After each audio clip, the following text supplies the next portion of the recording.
Hello everyone, welcome back to another catch up at Kaths. That's right, we are still watching EastEnders and we are still sharing a meal together. And this week I've decided to make a full English breakfast. That's what Kathy would do really, isn't it?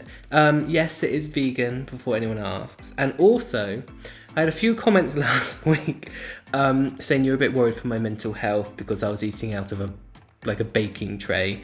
No cutlery, no bowls. So I've, poshed it up a bit this week. I've got a plate. I've put it on a plate and I have a knife and fork. So we're all ready to go. We're going to have breakfast. Brunch, more like brunch, I would say for me. And we're just going to have a little look at last week's EastEnders, get a little bit of a catch up. I did a bit of news last week about Big Mo leaving, and there's a little bit of news this week because if we have a look here, we can see that the wonderful Maddie Hill is back in EastEnders as Nancy, and she's all like boho and chilled out and surfer chick, just what I expected actually. So yeah, I'm really happy about this news. It's good. It's not a recast. I always loved Nancy Carter as a character. So yeah, I'm happy. I'm happy with this. She looks cool. Her hair's down. She seems to have evolved as a character, unlike when Lola was brought back, where she was like in the same outfit and hair. So I'm looking forward to seeing what Nancy does. But that's enough about Nancy. It's not about Nancy. It's about EastEnders. So we're going to have a little look and a little catch up while we have some vegan breakfast. Yes, these are vegan sausages. They don't look it, do they? Look, I mean, how good is that? And yes, it is hot, so it's not fake or anything. I'm always really impressed with vegan meat because you couldn't actually tell. You can't tell that it's not meat, so you might as well just eat vegan meat, Baked beans, I've got some cherry tomatoes that I fried. I've got some waffles, so...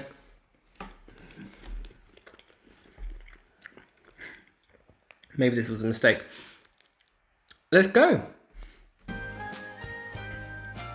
Yeah, Max's big week. I mean, we're not going to focus too much on Max this week because Looking for Denise, where do you think? Why you just go?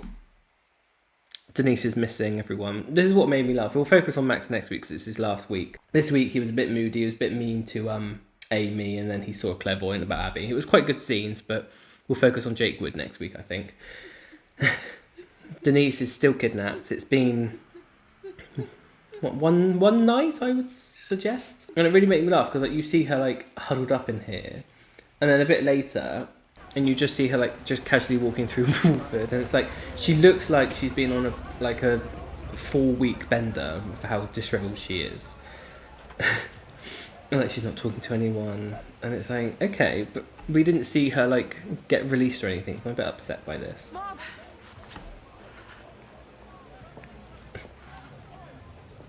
It's all right. I'm okay. You're not okay. Then we get the sad scenes that involve Big Mo. Literally, EastEnders announced that Big Mo was leaving, and then they're like, "Oh, and also take this. It's a scene with Big Mo where she proves that she's a good character." I wish we saw a bit more of the call centre team, because they're quite a good team, aren't they? Kira, Stacey, Mo, Bernie, Billy, and also Kira keeps taking on this new staff. Stacey's on her way out from maternity leave. Big Mo's now on her way out. He's already sacked Billy, hasn't he? So he's going to get more staff again soon. And he's going to have to replace them all. And how long has Bernie got left to live? Not to live, left on the show. I mean, this was a bit silly, wasn't it? I mean, the whole of the Lucas story is just described as silly. It's just silly. And now Denise is lying, saying, "Oh, I stayed at a friend's, yeah." Even though I look like I've just been on dragged through a hedge backwards, I stayed with a mate. Let's not forget Gray. His plan to make people think that Tina is alive is to hire this homeless woman to pretend to be Tina, because they look similar, I feel. She thought she was getting lucky there. Sexy old Gray. She was like, "Yeah, sure. I'll charge nothing. Call me up." Now, later in the week, we had the lovely Kathy, who's You know, Gillian, she always brings it, doesn't she? Gillian Tailforth. All right. Like, she's like literally the only one who is putting this story to like any sort of depth. No, I think you need to see someone. She misses Ian. And this really annoyed me because Kathy went to see a doctor to get her pills. Bobby mentions that like therapy is helping him. But we don't see any of it, but we see this, like, all this rubbish with Lucas, which is just... I still don't think it's normal to see Lucas in a flat. Like, it's just weird. This lovely moment where Max sees a clairvoyant to try and get his feelings about Abby across. But, you know, I don't like the story. I'd rather see Ghost Abby. I expected to see Ghost Abby, actually, but... It's a shame they didn't use the same clairvoyant as that Bailey used. That could have been made some sense or point to her. You gave a good performance, Jake. I'll give it to that. But yeah, so now we have the scene where Lucas is... Are they redeeming Lucas as like a hero? I'm not really sure what they're trying to do. Like, make him feel... Shellfish Gates.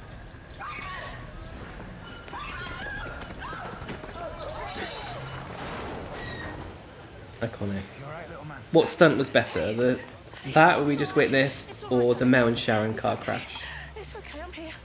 All the time where Mel broke her fish tank. No harm done.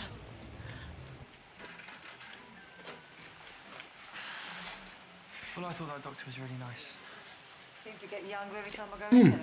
Yeah, but she knows what she's talking about. Besides, those sleeping pills should help, shouldn't they? Kathy, you seem to get younger every time you're on the screen, so... And all Bobby's OCD is him tapping a box and no one seems to care. It's so ridiculous. These are like such two strong characters. They could do so much more. Just use more. Just use them more. It's not difficult. This is the scene I have most issue with. It's like Lucas is in... Like, he's just in the Vic ordering an orange juice. Who served him? Do they know he's a murderer? Why do we not have, like, people in the background, like, giving dirty looks and be like, can't believe he's back. Like, literally no one cares. I mean, Sharon's not going to care because she's also an attempted murderer now, so... Who's she to judge? Who's anyone to judge? We just need some old battle axe who hasn't really done anything wrong in her life so she can just judge everyone and be the audience. Because this just feels weird that they're just talking in the Vic over a drink together. It's just... It's more creepy than when he actually kills someone. And she's got the wonderful moment where she grabs a lamp. Where'd that lamp come from? Because it doesn't suit anything in... Who are you? What the hell are you doing in my house? And also, how come Sharon can wake up like that? Just packing this all up into the van. Like, when I wake up, I don't look like that. Older lady. Bit of a looker. Bit of a looker. That's our Kath. Right. Sharon's like, I know exactly who that is. So this mixed storyline's annoying me. Everything annoys me, I just need to get it out while I'm eating. It's my therapy. Like, Jack sees that Mick is a sexual abuse victim. Okay, that's fine, they're in the same sort of police office. Kind of makes sense. They're meant to be good friends, by the way. Because he wouldn't get involved in the Linda and Max thing a few months ago because he was such good friends with Mick. Now, he learns that Mick has been sexually abused. Oh my god, too much. There's to talk about this. And then he goes and tells Max, like, for no reason, like, oh, by the way, Mick has been sexually abused, so you're not going to get Linda back. It's like, don't tell that, Jack. It's not your place, one. Did you not learn anything from the consent episode of Ruby? It's not your place. And two, why did you need to tell Max? You didn't really, did you? Anyway, this is where Ian has got a solicitor and he's handed over a divorce and also the Vic all in one, like, signature. It's like, here's everything you need in one bit of paper, sign it. And Sharon's like, yeah, sure. But Sharon's now got the Vic, which, okay, makes sense. Has she got the debt that Ian had? Because Ian had no money and he owed Max money and he paid for the Vic and it's all like, what's happened here? Like, this isn't a very good solicitor because she's just like, just sign it, don't read it. I mean, back to these two. Bad storyline, check. But this scene between these two is so good. Like, how is Chelsea such a good character already? Hold on, don't put this on me. How sorry? Well, if there's anything I can do, Linda, anything at all. There's one thing. Why does Linda want the Vic back anyway? The whole reason she sold it is because she was an alcoholic And she actually was grateful that Sharon ended up with it. Sell the Vic back to my family. Are you having a laugh? Doesn't make sense. Oh, I'll have the old Why did nothing have a long-lasting consequence on this show? They know the accusations. They're like, well, we've done the Sharon Beale storyline, so now we'll just put the Kaths back in there. That's because they ain't heard the magic word yet. Mitchell. Stupid. But I'm sat here watching it, so really, who's the stupid one? This made me laugh as well. Like literally the next day, like Kathy's like, I'm going to be quite sympathetic to you now, actually. If he gets in It's touch. been a year since Denny died. Who thinks that they're going to retcon Albie to be Phil's and not actually Keanu's? Because towards the end of the episode, they were like hinting at a bond between them both. This was Valentine's Day, wasn't it? So like this literally happened in one episode. I wish this was spaced out a bit, like at least between the week, because it like a lot happened to these two, like in one day. Like they arranged to have a meal together tonight, and then later on when Bernie is like eating sweets, and like Kush picks one up, and it's like, Mary, why is he holding it like this? Oh, oops. Whitney's so giggly, isn't she? That's how like everyone goes around Kush. I don't know why. He's really ugly. Doesn't take care of himself at all. Says me, eating a fry-up. Hello? I would not pick up the phone with like soapy hands. That would really annoy me. Oh, this was just where Phil was trying to like scare Linda off from getting the Vic. It's disgusting. He's like threatening to kill, I think it's Lee, a photo of Lee. It's like, why is he threatening to kill someone's child on the anniversary of Dennis's death, where his alleged child died? And it's such a shame because last year these two had such a nice little thing going on with being her sponsor and stuff. I think it's a shame that it wasn't Johnny actually, because like Linda was always most protective about Johnny, I feel. So plus if Phil kills Johnny, I don't really care. Lee, he can't die. Since Lee became a vegan, whew, what have you done? How's Phil arranged this as well? It's really weird. Yeah, it is Lee. It looks like they asked Danny Boy, like, could you just get a flatmate to take a photo and send it in, please? Cheers. Yeah, sure. As long as I can come back at Christmas. One call to kill him. What happened to Phil, who accidentally killed that young boy in that car lot fire all those years ago? He felt guilt for about 3 years about that. Now, kill you, kill you. Bit late to play the caring sponsor. Yes, I'll do whatever it takes to protect Sharon.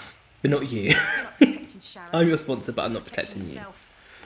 Let's have a nice romantic date now with Kush and Whitney. Are you actually There's a series of serious? events to lead to them shagging each Some other. candles.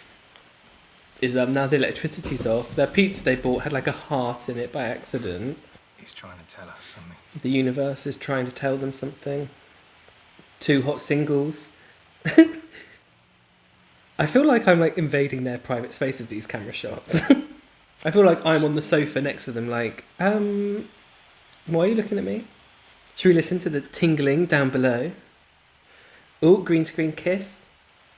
Now who is that? Is that Davude's wife, do you think? Or is that just like a mate of Shona? No, it's definitely Davude. It looked like Chelsea actually. Oh yeah, and we ended the week, of course, with Lucas now saying, yes, I will take the drugs. Even though Chelsea was double crossing. And this doesn't make sense either. I saw someone say somewhere online, like Chelsea's plan was to make Lucas take the drugs so he got caught, so because he's scum. But if he got caught with the drugs, surely Caleb would be mad at Chelsea. But if Lucas didn't get caught with the drugs and he does do the drop, then Lucas just gets away scot-free. So I just don't understand what Chelsea was planning.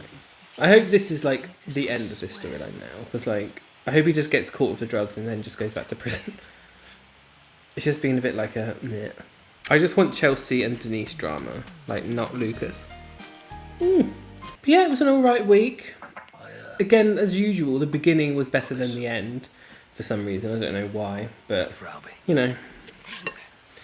I'm hoping the Lucas stuff stops very soon, basically, because it really annoys me. What's she want the pub back for anyway? And show us more Kathy and like Bobby and stuff. Some bit more human things. Shh. You got cool. Tracy had a line. So there you go. That was the week. That was Walford. I hope you enjoyed that. I hope you cooked your own English breakfast to eat with me, because I feel very lonely. And yeah, we'll do the same next week. Let me know if you want me to cook something in particular next week. Obviously not too time consuming because I'm lazy. I almost didn't even cook this because it was too much. But yeah, we'll see you again next week for another catch up, a little meal, and a little chat about EastEnders.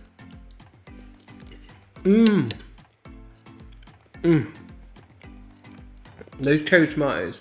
I've never done that before, but yeah, I like it.